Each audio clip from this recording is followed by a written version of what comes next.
Bonjour, nous sommes le vendredi 9 septembre 2016. Pour ce journal, aujourd'hui, j'ai le plaisir de vous retrouver depuis Annemasse. Nous sommes au nouveau groupe scolaire Camille Claudel, un établissement de 13 classes inauguré en présence de la ministre de l'Éducation nationale. Aujourd'hui, on en reparle, mais avant, voici les autres titres que nous allons développer dans l'actualité. 110 personnes suspendues au-dessus du vide et des glaciers pendant de longues heures. C'est le scénario catastrophe qui était pourtant bien réel dans le massif du Mont-Blanc hier et aujourd'hui. Nous reviendrons sur cet incident qui s'est heureusement achevé sans drame. Et puis, la France est-elle vraiment laïque? La question occupe le champ politique et médiatique depuis des mois en France. Le président de l'Observatoire de la laïcité était à Annecy hier soir, nous l'entendrons. Enfin, un reportage au pays du Saint-Bernard à la fin de cette édition. L'un des plus grands élevages des Alpes se trouve au pied du Mont-Blanc depuis une quarantaine d'années. Nous sommes allés y faire un petit tour. Plus de peur que de mal, donc cette nuit sur les hauteurs de Chamonix, en cause l'arrêt de la télécabine panoramique Mont-Blanc au-dessus de la vallée Blanche. Les cabines culminent à 3800 mètres entre l'aiguille du Midi et la pointe Elbronner. Les 110 personnes bloquées ont été évacuées, certaines au terme d'une nuit difficile passée dans les cabines. Pour cela, une importante opération de sauvetage a été organisée. Elle s'est terminée ce vendredi matin aux alentours de 7h45. C'est un récit d'Emmanuel Jaude. C'est aux alentours de 15h40 ce jeudi 8 septembre que l'incident est survenu. Une panne de la télécabine Panorama Mont-Blanc bloquant les 110 personnes à son bord. Un incident inhérent à l'utilisation journalière de l'appareil situé à plus de 3200 mètres d'altitude. Suite à un arrêt d'exploitation, le câble tracteur est passé par-dessus, a croisé le câble porteur à 3 endroits différents. C'est un effet dynamique qui peut arriver lors d'une saison d'exploitation. Pour remédier à ça, la procédure, c'est de tirer avec le moteur en marche arrière depuis l'aiguille du Midi. Ceci a fonctionné à 2 endroits, mais malheureusement pas au 3e. Et compte tenu du fait que l'heure avançait, et conformément à la procédure, à 17h, on a pris la décision d'alerter les services de secours pour procéder à un héliportage. S'en est donc suivi une très grosse opération de secours. Appuyées par 4 hélicoptères, les équipes franco-italiennes ont donc pu hélitroyer 65 personnes, les ramenant sur la terre ferme, et ce, avant le coucher du soleil.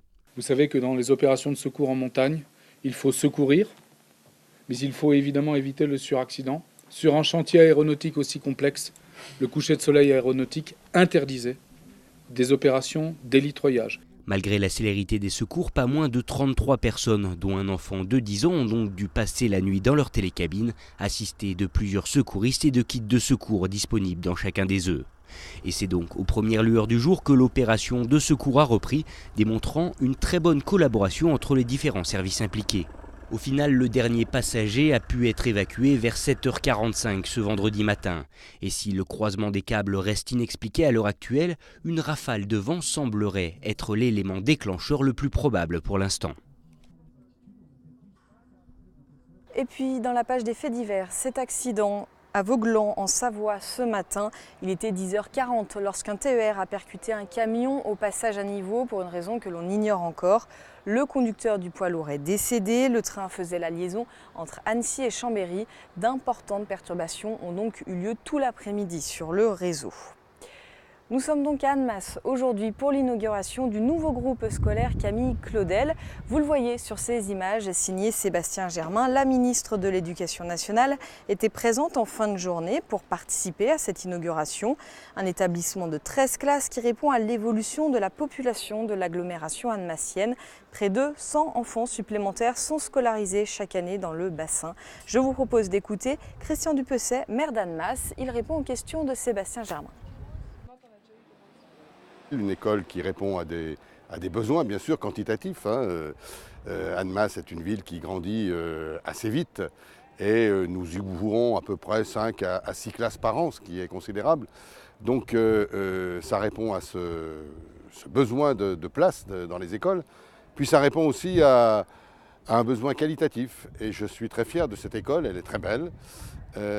Très fonctionnel et je suis sûr que, parce que c'est ça l'essentiel, que les enfants s'y trouveront bien et que les enseignants pourront travailler avec un remarquable outil.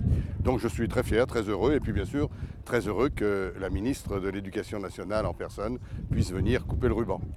C'était indispensable. Il a 17 classes, il y en a 14 qui sont déjà pleines Et on m'annonce que si, avec la démographie qui continue, on m'annonce que finalement, jusqu'en 2025, il faudra encore ouvrir 35 classes. Vous voyez, un groupe scolaire en gros par mandat. Donc nous en avions besoin et en plus il est très beau. Et puisque l'on parle éducation, sachez qu'Auvergne-Rhône-Alpes est particulièrement appréciée des étudiants. 4 grandes villes de la région apparaissent dans le classement du palmarès des villes où il fait bon étudier. Grenoble arrive en tête de ce palmarès, Lyon est 4e, Clermont-Ferrand 13e, Saint-Étienne et Chambéry sont aussi bien placés.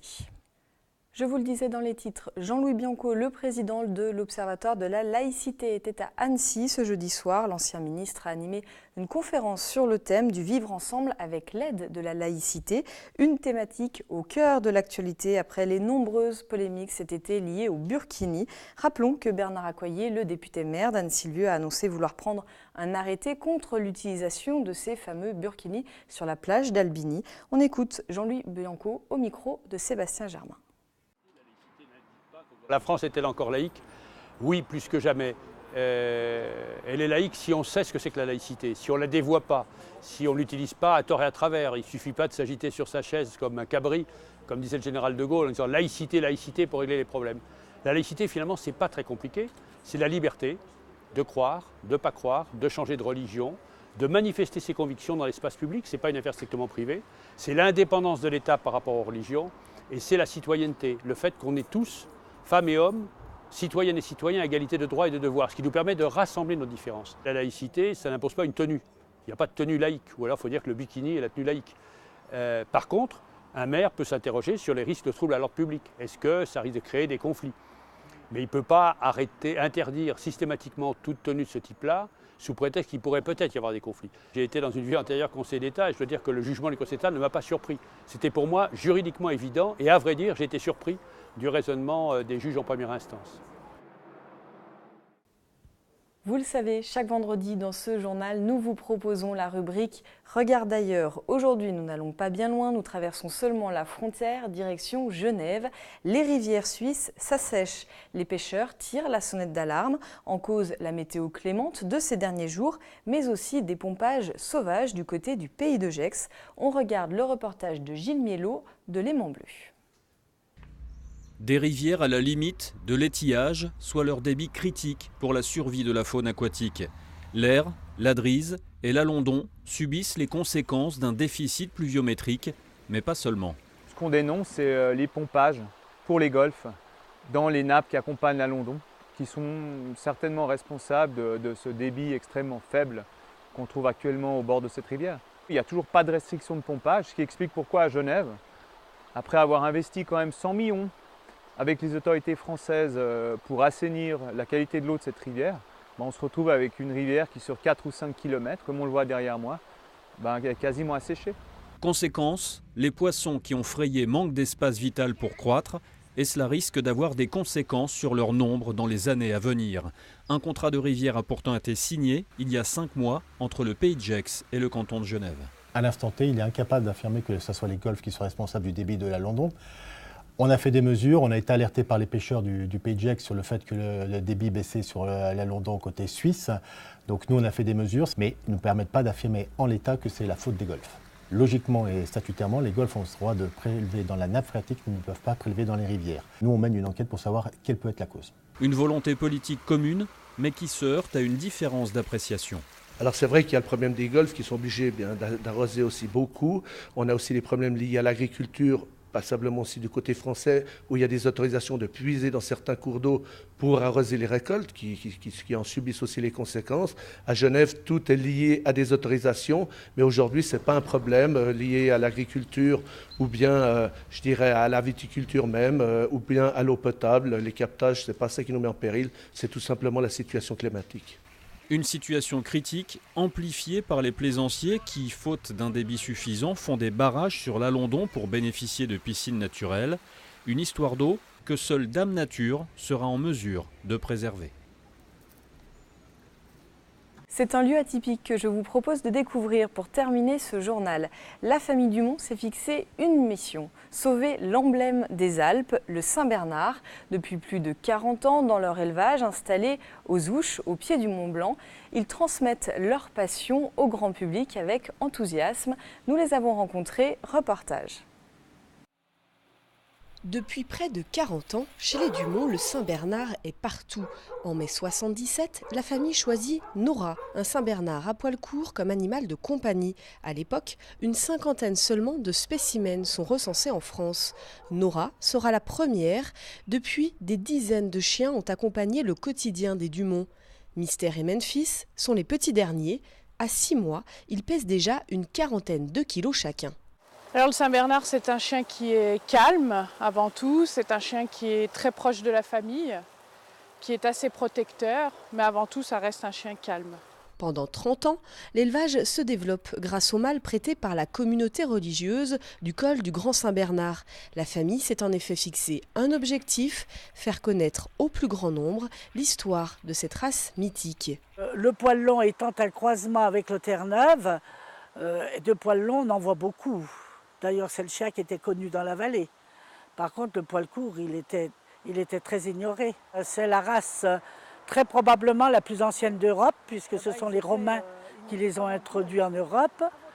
Et c'est un chien qui a quand même été utilisé par les religieux du Grand Saint-Bernard pendant plus de 300 ans pour le secours en montagne. Et c'est des chiens qui allaient d'eux-mêmes à la rencontre de ces personnes, avec le fameux petit tonneau qui n'était pas rempli d'alcool, mais qui était rempli d'une simple boisson chaude, pour encourager les gens à le suivre, parce que le fait qu'il avait un tonneau, c'est que c'était un chien domestiqué, donc il fallait le suivre pour retrouver quelqu'un. Il faut leur expliquer l'histoire de ces chiens. Ce sont des chiens extraordinaires. L'élevage transmet sa passion à plus de 10 000 visiteurs chaque année. La communauté du col du Grand Saint-Bernard, elle, n'accueille plus de chiens depuis 2004. Une fondation a été créée en Suisse pour prendre le relais. Une fondation que la famille connaît bien. Certains de leurs chiens en sont issus. Main dans la main, ils travaillent au maintien de cette race emblématique de nos montagnes. C'est la fin de cette édition. Merci de votre fidélité à l'information sur 8 Mont Blanc. Merci à toute l'équipe. Lundi, ne manquez pas le retour de toutes nos émissions, celles que vous connaissez déjà et que vous aimez déjà. De nouveaux programmes sur un plateau tout neuf, le tout préparé avec soin depuis des semaines par toute l'équipe de 8 Mont Blanc. À découvrir aussi dès lundi notre nouveau site internet plus lisible et plus interactif. D'ici là, passez un très bon week-end, une excellente soirée.